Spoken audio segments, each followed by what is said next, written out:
প্রিয় দর্শক, আগে ভিডিওটা দেখেন, ভিডিওটা শেষে আমি কিছু কথা বলবো, তো দেখুন ভিডিওটা। সাবধান ভাই। সাপ কিন্তু এখানেই দেখা হয়েছে।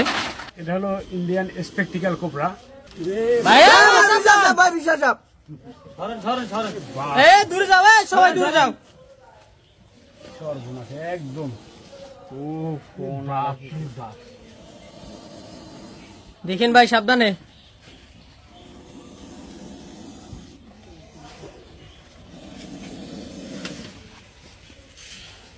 ও লেজে কোনোভাবে আমি হাত দিতে না পারি ঠিক সেভাবে কিন্তু একদম রেগে আছে যে ও আমাকে কিন্তু চোখের পলকে যে ও আমাকে সবল দিবে, ঠিক এমনটাই কিন্তু ও ওত পেতে আছে। তো ওকে কোনো প্রকার সুযোগ পেলেই কিন্তু আমাকে অ্যাটাক করবে। ভাই ও কিন্তু একদম অ্যাটাক করে। সাবধান ভাই, মারাত্মক ভাই, একেবারে কিং কোবরা ভাই। দর্শক দেখেন কি একটা অবস্থা, একদম সাপটা কিন্তু মারাত্মক রাগী। দেখেন বাহ,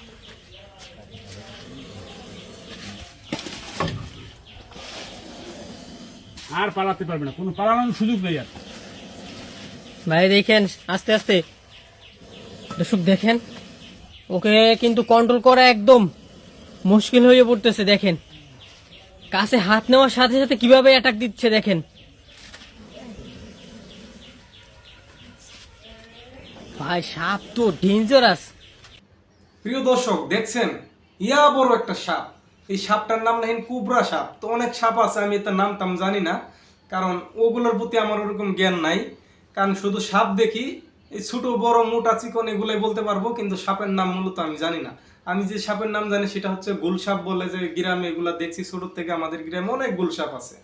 এগুলাই যে ডিম খা, চড়ুই বাচ্চা খা, বিভিন্ন মানে খাবার টাবার খা, গুলসাপ গুলাই দেখছি ছোট থেকে নিজের গ্রামের বাড়িতে। এটাই আর কি চিনি গুলসাপ বলে। তারপর হয়তো বা এগুলাতে ইংলিশে অথবা শুদ্ধ ভাষায় অনেক নাম থাকতে পারে।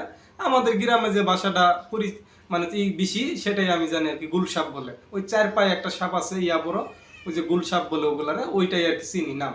তবে দেখেন, এখন যে কথাটা বলবো সেটা হচ্ছে, এই সাপের ভিডিওটা দেখলাম, সাপটা কিন্তু অনেক বড়। অর্থাৎ এই সাপটা যদি আপনার আমার সামনে আসে, আমরা 1 সেকেন্ড সেই জায়গায় দাঁড়াইতে পারবো না, কারণ এমন লোক নাইকে সাহসী মূলত আছে এই ব্যক্তিগুলাই, যারা হচ্ছে মূলত এই সাপ নিয়ে কাজ করে। বাইদে বলেন অথবা এই সাপুরিয়া বলেন, তারা এইগুলা যারা সাপ ধরে মূলত আর কি, তারাই সাপ সম্পর্কে সাহস তাদের আছে। তারা মূলত দেখেন এই যে দৌড় দিব দূরের কথা, আর উল্টা যায় ধরতেছে। তো সে কিন্তু আসছে মূলত ধরার জন্যই। এই বাড়িতে একটা সাপ নিয়ে মানে ঝামেলা হয়েছে, তারা তো সাপুরিয়া খবর দিয়েছে, তারপরে এই যে উনি আইসা পরে এই সাপটা ধরে নিয়ে যাচ্ছে। হ্যাঁ, তো দেখেন এখানে যে কথাটা সেটা হচ্ছে, সাপ কিন্তু মূলত জঙ্গলে থাকে। হ্যাঁ, কিন্তু অনেক যেগুলা অনেক বড় বড় সাপ, অনেক বিষাক্ত সাপ, এই সাপগুলা কিন্তু বেশিরভাগ মানুষের ঘর বাড়িতেই বেশি দেখা যায়। সেই সাপগুলা জঙ্গলে কমই বসবাস করে। তবে ঘরে কোন কোন জায়গায় থাকতে পারে, দেখা গেছে ঘরে যদি আপনাদের অনেক ইয়া থাকে, যে খুঁড়ি টুরি, গ্রামের বাড়ি ঘরে কিন্তু অনেক খুঁড়ি থাকে, তারপরে দেখা গেছে বস্তা বাস্তি মানে গাট্টি গুট্টি যেগুলো থাকে আর কি, এই দিকে এই যে চিপাচাপি যে জায়গাগুলো, এই দিকে কিন্তু সাপে থাকতে পারে বেশিরভাগ সম্ভাবনা।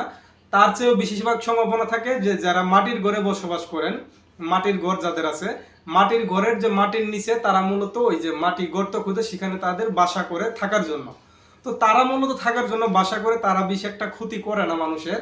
কিন্তু ক্ষতি না করলে কি হবো, এখানে একটা কথা আছে, কেউ কারো ক্ষতি না করলে কিন্তু সে তার ক্ষতি করে না। এটাই নিয়ম।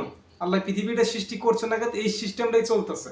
আমি আপনার ক্ষতি না করলে আপনি আমার সহজে ক্ষতি করবেন না, এটাই হচ্ছে নিয়ম। তবে দেখা গেছে কিছু কিছু ক্ষেত্রে আছে কিছু অংশের প্রাণী যেগুলা খারাপ থাকে, খারাপ প্রকৃতির। তো মানুষ বলেন, তারপরে পশু বলেন, সাপ বলেন, এগুলার ভিতরেও যারা খারাপ, তারাই মূলত কিন্তু উপজে একজনের ক্ষতি করে। হ্যাঁ, তো এই জন্যই বলবো, এই সাপ যদি গেলে আপনার ঘরে থাকে, সে আপনার ক্ষতি না করলে হয়তো বা একজন আপনার সামনে আসবে হঠাৎ করে, আপনি অনেক ভয় পাইতে পারেন, অথবা এটা নিয়ে অনেক দেখা গেছে সমস্যা হইতে পারে। অথবা দেখা গেছে বাচ্চারা যদি কোনো না দেখে পাড়া টাড়াতে, তারপরও কামড় দিতে পারে, এটা একটা সমস্যা। এই জন্য আপনারা খেয়াল করবেন, চিপাচাপি যেন ঘরে না থাকে। মানে যে দেখলেন তো সাপগুলো কোন জায়গায় থাকতে পারে। তারপরে মাটির ঘর থাকলে অবশ্যই খেয়াল করবেন সেখানে কোনো গর্ত মর্ত আছে নাকি। আর যদি থাকে সাপ টাপ, যদি বাই চান্স দেখেনও খেয়াল করে, সেটা ফাঁকের থেকে দেখার চেষ্টা করবেন। যদি থাকে অবশ্যই বাইরেদের খবর দিবেন, অথবা সাপুরিয়া যারা আছে সাপ ধরে তাদের খবর দিবেন। তো এগুলো থেকে একটু এড়িয়ে চলবেন। তো ভিডিওটা দেখার উদ্দেশ্য এটাই, এখন সাপ টাপ অনেক ঘন ঘন সাপের ভিডিও দেখতেছি, তারপরে অনেক সাপ বিভিন্ন জায়গায় বের হচ্ছে, এগুলো দেখা যায়।